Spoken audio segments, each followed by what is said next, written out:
Jangan berkawan selain dengan orang yang soleh. Maksud soleh ni apa? Soleh ni mereka yang membawa kita kepada kebaikan. Jadi sekiranya sahabat itu membawa kepada kebaikan, okey, kita berkawan dengan dia, tak masalah. Tapi sekiranya sahabat itu ataupun kawan itu membawa kepada keburukan, jangan ikut.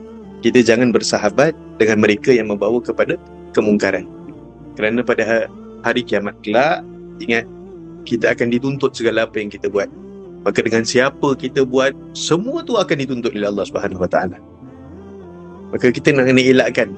Sekiranya sahabat-sahabat kita itu negatif, membawa kepada keburukan, elakkan.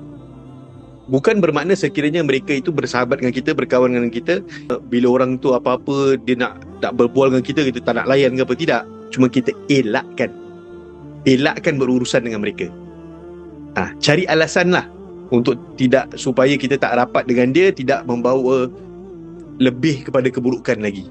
Kerana sahabat-sahabat kita ni, bila kita berkawan, kawan-kawan kita inilah akan membantu kita untuk menuju ke Allah Subhanahu Wa Taala, untuk menuju kepada Rasulullah sallallahu alaihi wasallam.